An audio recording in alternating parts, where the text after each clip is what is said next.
In fact, let me take these glasses.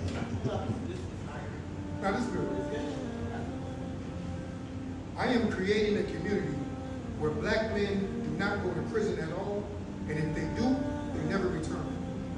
I am creating a world where people have the audacity to dream big despite criticism, setbacks, and barriers. I know it can happen because I am living proof that imagination can become a reality, even from behind a barbed wire fence. While housed at Piedmont Correctional Institution in Salisbury, North Carolina, during my 18th year in prison, I was on the 4th floor in a cell with a large clear window. That window gave me a view that was rare for someone in prison. From it, I could see the trees, the surrounding community, children getting on and off the school bus, cars moving through the neighborhood, and even my family arriving and leaving during visitation. There were times when I spent hours looking out of that window, imagining what life would look like once I was released. Many of the prison windows I had seen throughout my incarceration were small, scratched up, or faced nothing more than another concrete wall. But this window offered a view of life beyond the fence. At night, I would lie on my bunk and watch the lights of airplanes moving across the sky, imagining myself in one of them. The destination did not matter. I just wanted to go somewhere, anywhere outside of prison.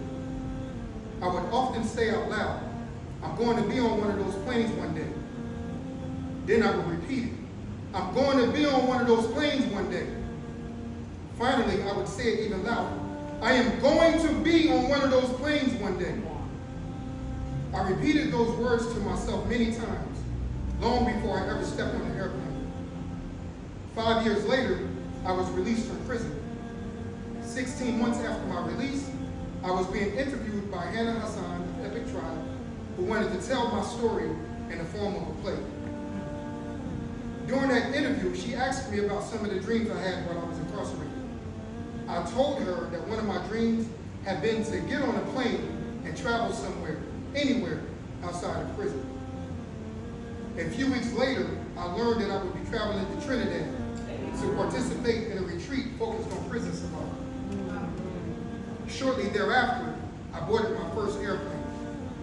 For that opportunity, I simply want to say thank you to Dr. Bass. Little did I know that just a few months later, I would be on another plane traveling to Iraq to visit religious sites.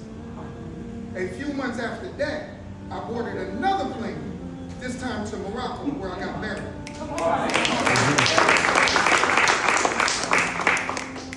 Not only was I able to fly internationally, but each trip seemed better than the one before. There is no doubt that each of those flights began with the dream I had while watching those planes fly from a prison cell with a large, clear window.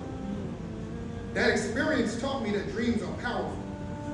One of my biggest dreams while incarcerated was to one day return to prison, not as a prisoner, but as someone who could inspire others and help them see possibilities beyond the prison fence and beyond their current circumstances. Years later, I was able to fulfill that dream by facilitating a prison workshop. The class consisted of 15 participants ranging in age from 19 to 82 years old. Some had been incarcerated for less than a year, while others had spent more than 40 years behind bars. During the workshop, I asked the participants to close their eyes and imagine where they would be 1 year after their release. I challenged them to imagine who would accompany them, what the food tasted like, what the weather felt like, and how they would get there. Afterwards, everyone shared their visions and explained exactly how they planned to turn those dreams into reality.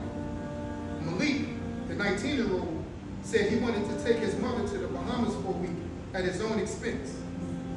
Abdul, the 82-year-old, said he wanted to be married, eat home-cooked food, and once again enjoy the simple pleasures of everyday life that he had taken for granted. In many ways, I became for them what that 4th floor window had been for me years earlier, a chance to see beyond their current circumstances. I am creating a community where black men do not go to prison at all, and if they do, they never return. I am creating a world where people have the audacity to dream big, despite criticism, setbacks, and barriers. I know it can happen because I am living proof that imagination can become reality, even from behind the barbed wire fence. And I want to take this time to thank Hannah, Hasan, and EPOCH Tribe team. At one point in my life, I felt like my story didn't deserve to be told. And coming home, like she said, she knew me. And of course, it took her time to be able to see if I was still that same joker I was in the 90s. And just me being my consistent self, being true to myself, she saw what she said she saw in me. And she wanted to tell my story, and I'm grateful to be here and to present it and to be of those who strive to help inspire others.